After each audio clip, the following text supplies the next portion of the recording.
All right, great. All right, good morning, everyone. Happy Thursday. I'm Jenny McCullum, the Director of Procurement Services for JEA and the Chair of the Awards Committee. I'd like to call the March 11th, 2021 Awards meeting to order. We have an in-person quorum with Stephen Datz, Joe Arfano, and Hai Vu. And we've got Todd Skinner calling in remotely, and Laura Dutton should be joining us shortly, also remotely. And when she jumps on, we will make a note of that on the record. We also have OGC that is represented by Julie Davis, and Budget is represented by Lori Whitmer. Before we jump into today's agenda, I'd like to ask if there's any public comment, and if there's anyone in the building or in the CC1 bid room office that has public comment first. All right, seeing none, I will ask Haley or Lynn if we have any public comment that came in via email before the meeting started. No public comment. Okay, perfect. And then I will last ask if anyone on the call is calling in from the public and would like to make a public comment on today's agenda items.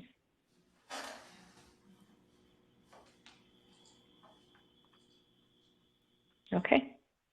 All right, so there is no public comment for the March 11th, 2021 awards meeting. So we will jump to the agenda, which is brief. And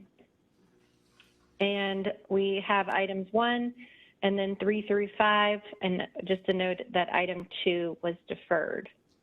They've all been reviewed by procurement and by budget and are ready for the awards committee review. And what we'll do is we will review each of the awards individually, starting with the meeting minutes. I will ask the committee if you have questions or comments, and if none, I'll ask for a motion to approve the award and a second, and then we'll roll call through the committee to get approvals from each of you individually. So I don't know if Laura's on yet, but we do have a quorum without her. So I'm going to go ahead and get started on the items. And we'll start with the meeting minutes from the March 4th, 2021 meeting. Do I have a motion to approve? Joe Arfano, so moved. Stephen Datz, second. Thank you. We'll roll call through the committee members to approve the March 4th, 2021 meeting minutes, starting with Joe Arfano. Approved. Stephen Datz. Approved. Hai Vu. Approved. And Todd Skinner. Approved. Thank you.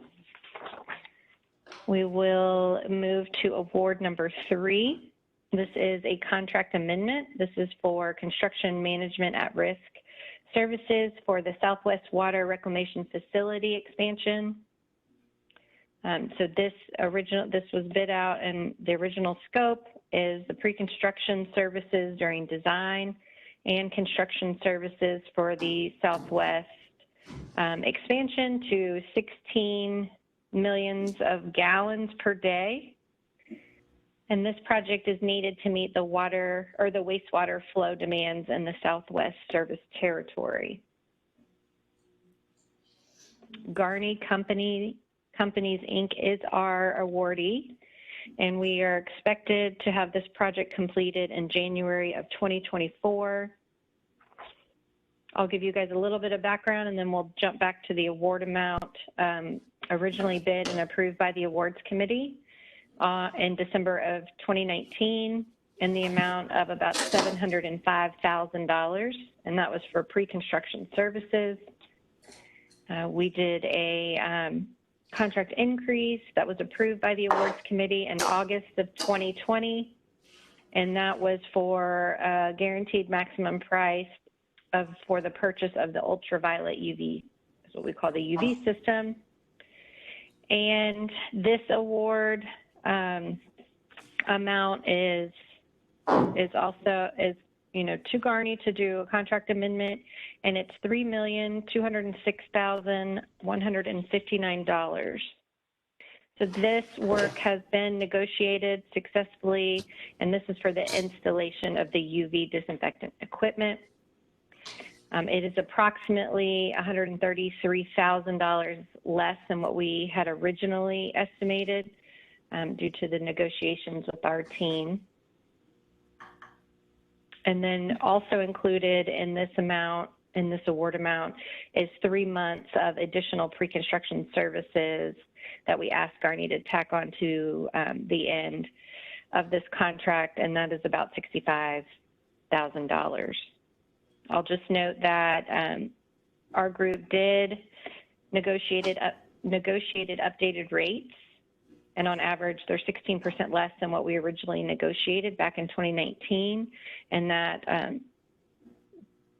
that is part of what we use when we negotiate the rates and the hours for the pre-construction services. So a very small savings of about $3,800. I will pause there and ask the committee if there are any questions or comments, and I will make a note for the record that Laura Dutton has joined us remotely. And Laura, just to catch you up, all we've done is approve the meeting minutes from the March 4th, and we are now reviewing award number 3. So are there Jenny, any comments? Yeah, this is Stephen. Is the estimate of $3,275,000.29, is that shown anywhere in the documentation? And I'm referring to the reduction that takes that down to the $3,141,000. If you, I believe I'll let Dan Krug jump in, but if you look at our budget estimate on the first page of this award, we were estimating 3.3 million and some change compared to the award amount. Right. Dan, do you understand what Stephen's asking, or do you want us to add something, Stephen, that's specifically? Right, so the budget estimate on the award amount was our estimate for the cost of installation of the equipment. The negotiated price of the 3.1 million for the installation. So should be the difference. I'm not sure. So you have the purchase price and then the installation. Correct. All right, and then the budget estimate?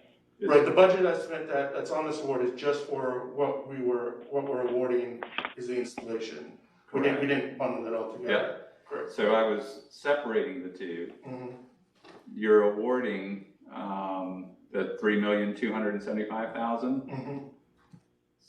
No, 3,206. 206,159. Yeah. Okay. Well, we also have the $65,000 for the pre-construction services, the additional 3 months of pre-construction services in the award amount. So there might be a difference there in your math. Stephen, I don't know if that's what's throwing you off. Yeah. Okay. All right. We're good. Thank you. Okay. So the 3206 on this Joe Orfano. So that's the sum of the 3141 330 and the 64,829. Yes. Yes. Got it. You see that, Steve?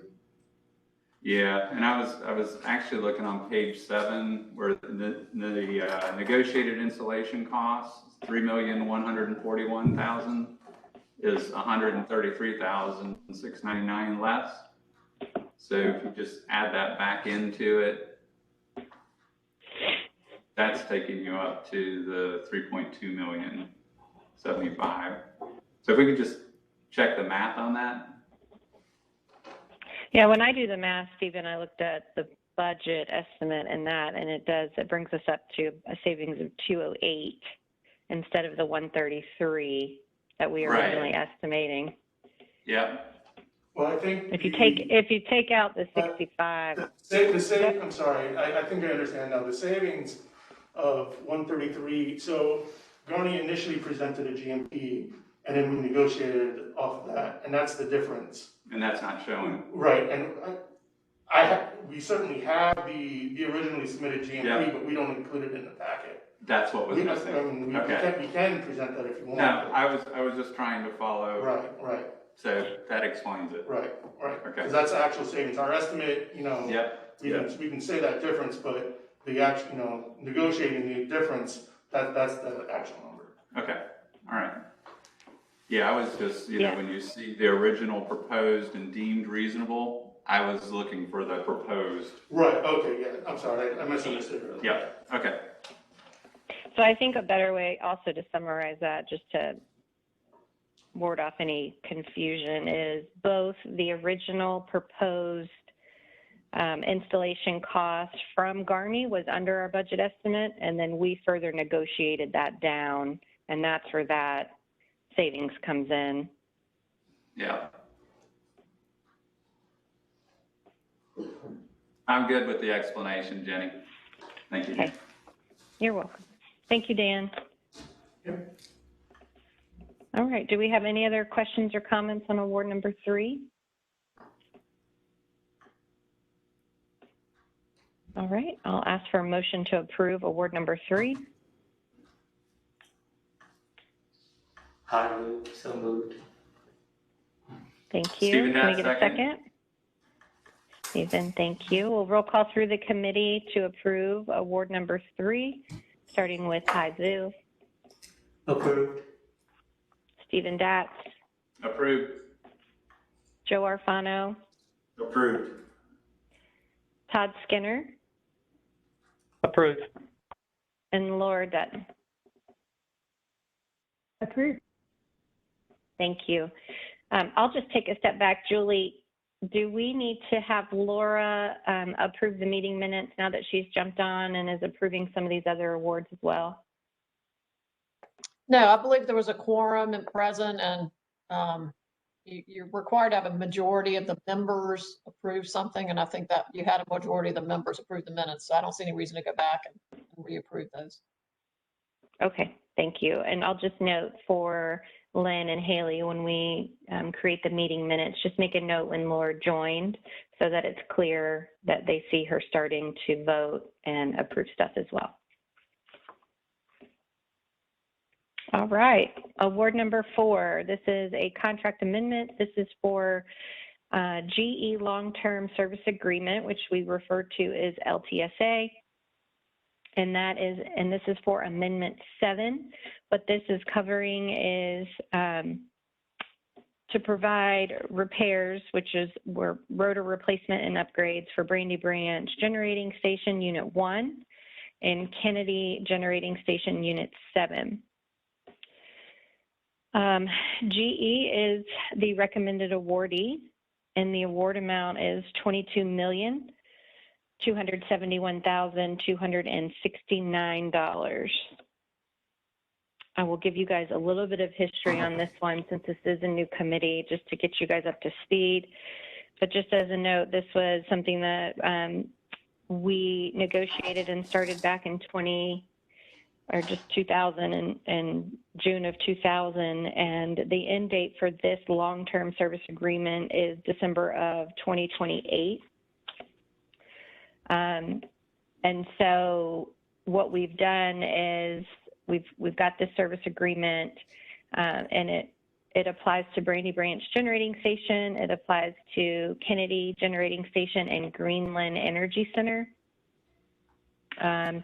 We've had quite a few amendments to this over the years, as you can see, and a lot of that has to do with repairs to those different generating stations, and when we do our outages, when there needs to be repairs done, this is where we will pull these in when GE is the OEM, and negotiated this long-term service agreement and terms and conditions with them quite some time ago. So what this allows us to do is also not have to renegotiate our terms and conditions with GE, which is proves to be challenging each time you try to bring a new contract into play with them. And so the total max of this contract to date that has been approved by the awards committee is $264,447,500. So we'll have, by adding this repair to this contract, our new not to exceed amount is going to be $286,718,769. So that gets us to where our total is, it will be today if this is approved.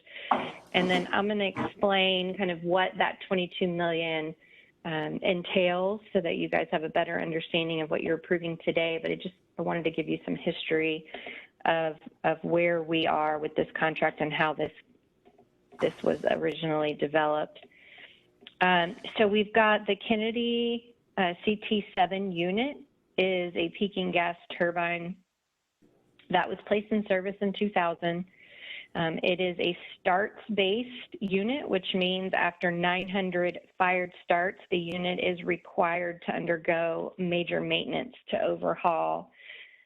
Historically, this unit has only about 50 to 100 starts a year, making the time between our outages about 10 to 12 years. After the retirement of SJRPP, the simple cycle units at Kennedy, which are 7 and 8, and Brandy Branch 1 and Greenland 1 and 2, all saw an increase in the number of starts per year as they were called on for load to replace what was formerly supplied at the power park. So the increase in starts has moved the original outage dates for all units up in time, such that the CT7 is now scheduled for an outage in the fall of next year or possibly sooner. And it has also increased Greenland Energy Center units up by 5 years for the next outage. So this has severely compressed the planning for our outage work. So that's a note as to one of the reasons and why we do this major maintenance and overhaul during our outages. So the CT7 at Kennedy and the Brandy Branch 1 both have a compressor design referred to as flat slot bottom, which results in the cracking of the compressor wheels over time and is aggravated by these starts on the unit. So the CT7 and the BB1, Brandy Branch 1, are both being replaced, and this can be resolved either by sending the gas turbine back to the factory for repair or replacing them with another unit, which is in a no-time delay during the outage. We send it back for repair. It's a 3 to 4 month process. And so part of this award is to go ahead and replace those. They also have a different design than the other units, and just between the delivery of Brandy Branch 1 and the remaining units, GE upgraded the design to a flared motor, which refers to the size of the inlet of the compressor, and more air means more megawatts, and so it's straightforward design change that GE could increase the unit output. So the remainder of JEA's fleet are flared units, and so we are electing for this upgrade to convert the CT7 and BB1 to flare units, just so we can standardize the fleet and gain that added output. We also have, what we've done is we have also discussed with our OEM GE and several other companies different options before we chose to go this route, which included exchange of JEA's units with other rotors that have been upgraded. We talked about exchanging with the like kind unflared rotors and exchange with the flared rotors and multiple other options. So this has been vetted quite extensively through the business as to the best interest of JEA and how to move forward with these repairs. This, I'll just make one last note, and then I'm going to ask the business to add anything that I might have left out. But this new unit rotor cycle time does have a long lead time of 18 to 24 months due to the current material shortages. So that's why we're bringing this to you, even though we're not planning for the outage for another year and a half, 2 years. We need to get some of these parts and the materials ordered now. I'm going to stop there. I know I've got Rodney on the line. I don't know if Joe Pineda's on the line, but I will ask if I've left anything out for the business to add to before we pass it to the committee for questions. Jenny, I do have a general question, and that's whether or not there's a plan to move away from using the peaking gas turbines as a means of covering that base load that was previously provided by SDRPP, and solely based on the maintenance, the costs, and what we were projecting 10 years ago based on the generation configuration that we had. So does that change the dynamics from a strategic roadmap perspective? That's a great question that I cannot answer. I'll have to ask the business to answer that.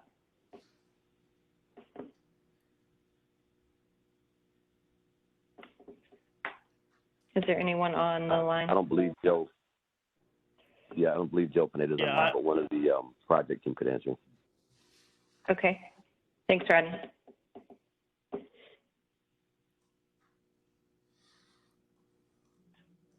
This is Todd. I can't speak in depth on this, but I will say that the business is currently working on the integrated resource plan. I don't know exactly where that is. I'm confident this will be covered. Stephen's question will be covered in the integrated resource plan, but I can't give a direct answer without that process being done. Okay. I can add to Todd's 100% correct. There's a RFP out on the street for a consultant to provide the services for integrated resource plan. It'll look at options for new baseload generation, generation to potentially replace Northside 3, which we've been talking about retiring for many years now. And also solar, other renewables. So it's going to be a significant look at our entire generating portfolio, and will allow for public input during that process as well. So that it just struck me that we're planning well in advance because of the constraints around getting equipment and handling the maintenance. So in parallel to that, if we're also looking at And the other thing to remember here is that the Vogel units 3 and 4 were expected to come online in 2019 and 2020, which was really after we had made the decision to shut down Power Park. So we were more or less counting on it. So we did line up in the interim a PPA with a Southern Company non-regulated affiliate for 2 years, and then we just decided we could gap the date till units 3 and 4, Vogel units 3 and 4 could come online with our own research and also purchase power. So we are buying more power economically. Okay. So that's kind of maybe a long way. The integration plan is underway. That's the bottom line that Tom had. Yeah, Todd had correct. Okay. Thank you. You're welcome. Are there any other questions or comments? Jenny, if you don't mind scrolling up just a tad. In number 1 right there,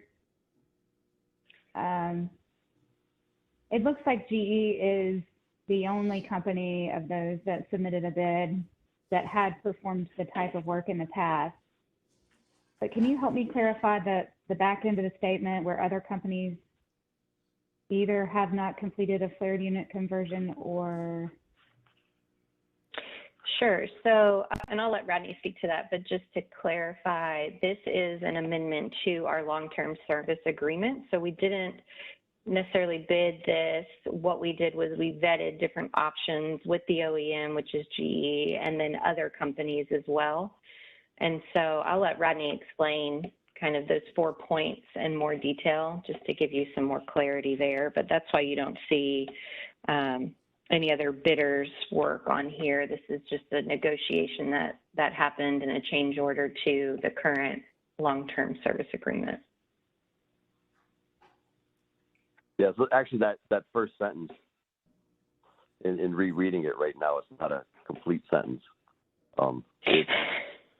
Other companies haven't either completed this type of work or have access to this type of work. So like our current company that we're using for our other CT and steam turbines, they've done similar type work, but in conversations that I had with them, while research and vetting, going to do this as an amendment, they said, hey, look, we can't participate in the manner that you want to buy this equipment and swap it out because we don't have access to the casings. Another company said that, well, hey, we could maybe do some of this work, but we're going to take your unit down and it's going to be down for 3 to 4 months while we send the rotors out. And in this path, we're actually getting a rotor to start the project off with from GE. And so they're the ones with the access and the experience on a higher level than any of the other companies that are out there, in particular for GE equipment. Thanks, Rodney. I think that was my confusion. So maybe on the last part of the sentence on number 1, we could add in or don't have access to the casing. Yes, ma'am. We'll update that. Thank you, Laura.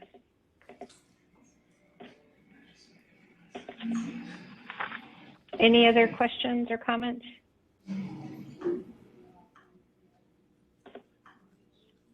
All right, I will ask the committee if we can have a motion to approve award number 4.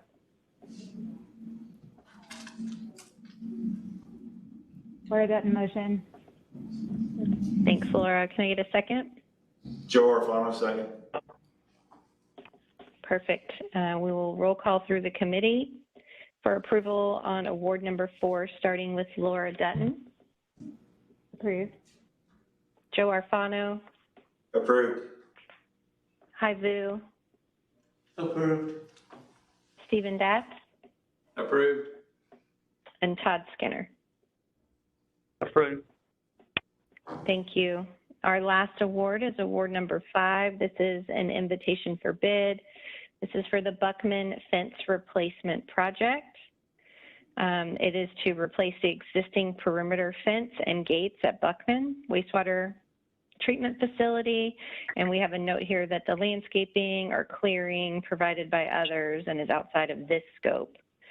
So this is just the existing perimeter fence and gate replacement.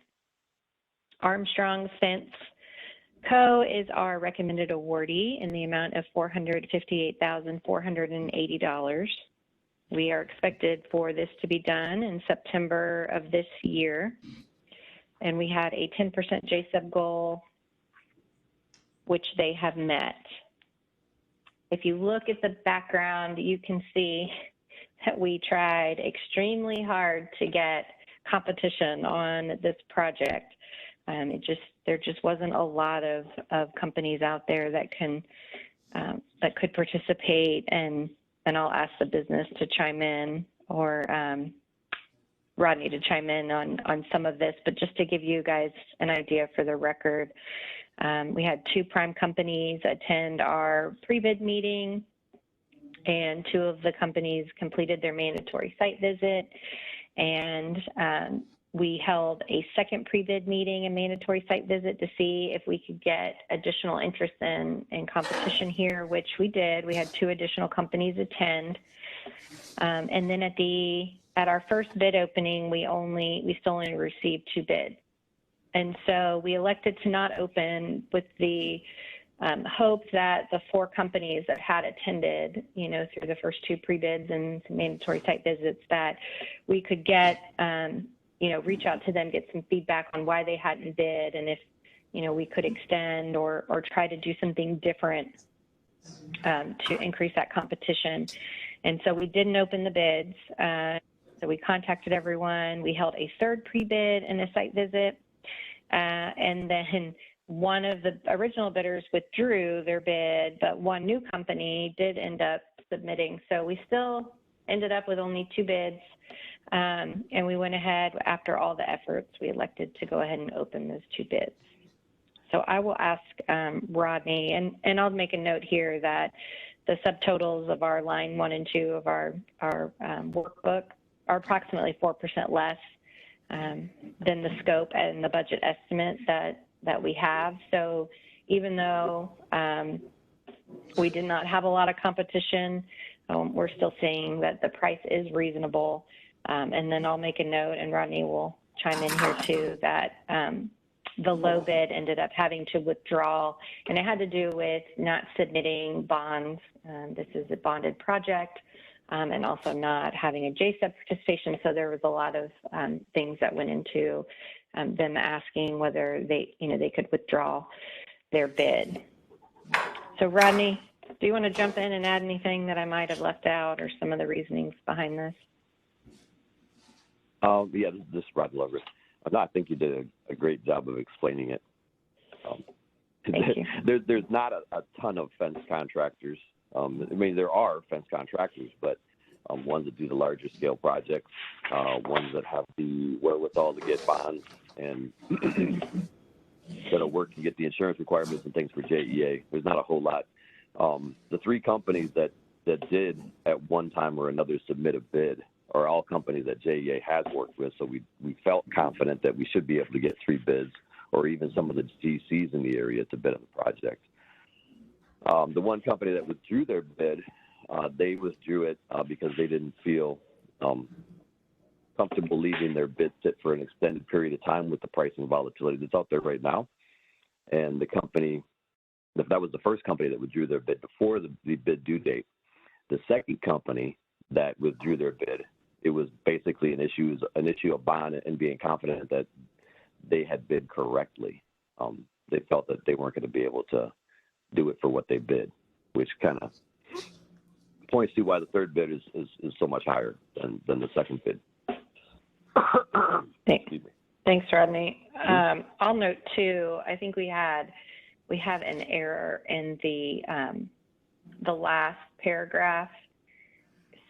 We need to update that. I don't know why it says Forest Trail. It should be Buckman, right? That's right. Okay, so we need to make that update before we send this to Jay for approval.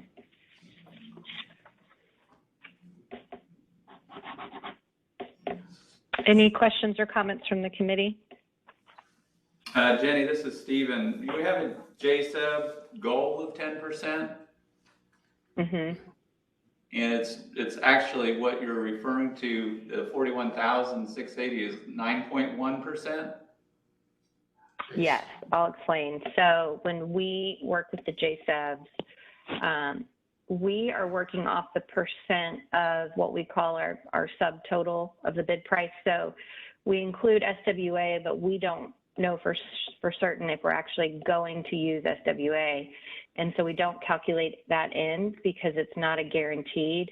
And so that would skew our numbers with the JSEB. So we base the percent off the guaranteed work that's going to be done. And then if the SWA is added, we always go back and look to see if there's a JSEB participation in that SWA that can be done. But when we go into these awards, that's how we're calculating that. Okay. That's why we made that note, so that you could see what. Any other questions? Jenny, this is Hai, and I appreciate the clarification when talking about which firms withdrew the bids. In reading it, it was confusing. So could you add a sentence or two saying that Vigno Corporation was the one of the new company that bid, and they eventually withdrew the bid? Absolutely. Thank you.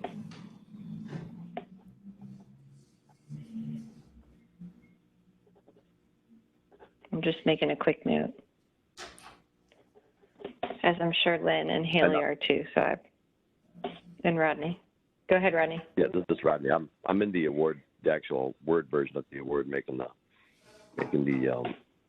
update right now. I didn't hear what the request was, to add a line that said Vingio Well, withdrew just their bid. to clarify that they were not the one originally that submitted and withdrew. They actually did submit on the final bid opening, and then after that, they asked to withdraw their bid when we started talking with them about why they didn't have bonds and met the JSUB goal. And Gotcha. typically, just as a note, you know, when we have projects like this, we require the bond and we require a 5%, you know, kind of like pre-bond, if you will, so that if someone does withdraw their bids, we can hold that, you know, based off of just the administrative effort that we put into this. And then to have someone, you know, withdraw their bids, we would keep that, but they didn't submit bonds. So we went ahead with all the effort that we'd put into this. I went ahead and made the call to let them go ahead and withdraw. We didn't really have any recourse at that point, but as we vetted Armstrong, we realized that it was, you know, the pricing was still deemed reasonable and that we could move forward with the bid. You want to add anything, Rodney? No, that's good. Okay. So Jenny, this is Julie Davis, Office of General Counsel. I had a similar question to Vu's question. It sounds like when you read the first paragraph that there were actually two bids. It's not clear that there were actually two firms that withdrew their bid, I think, the way you explained it. One of the original, Correct. and then there was, yeah, that's what's confusing because it says JEA elected to open the two bids and then determine that Armstrong was the lowest responsive bidder. It sounds like that's where you need to clarify that one of those two bids withdrew, right? Okay. Correct. That's yes. okay. So yeah, this is Rodney here. So what I'm going to say in that paragraph to help clarify it is say that prior to the bid due date, one of the original bidders withdrew their bid, and then post bid opening during JEA's review, Vingio withdrew their bid. So it separates the line between pre-bid opening and post-bid opening. Does that help clarify it? I think that Yes. It does, and I'll take a peek at the language too and make sure it reads well for Jay so that he doesn't have the same questions. All right, any other questions or comments? All right, do we have a motion to approve award number 5 with the updates to the background and recommendation section? So moved. Hi. So moved. All right, I had Todd and Hi for a second. We'll roll call through the committee to approve award number 5, starting with Todd Skinner. Approved. Hi Vu. Approved. Stephen Datz. Approved. Joe Arfano. Approved. And Laura Dutton. Thank you. All right, all of the award items have been reviewed and approved by the committee individually, so the entire agenda is approved for the March 11th, 2021 meeting. Is there any other business to come before the awards committee? I'll just make a note that we are canceling awards for next week. We don't have enough to bring the committee together. And so when that happens, we will occasionally cancel so that you guys aren't brought to discuss something that, you know, to take up your time. Typically our number is 3. That's why we still met today. And with the GE one, we did spend quite some time talking about that. So it felt like we were in a good spot to have it today, but we will cancel for next week. So you guys have a week off. So congratulations. And if there's nothing else to come before the committee, I'll adjourn the meeting. Thank you. All right, seeing none, we are adjourned. Thank you, guys. Thank you. Thank you. Thank you. You're welcome.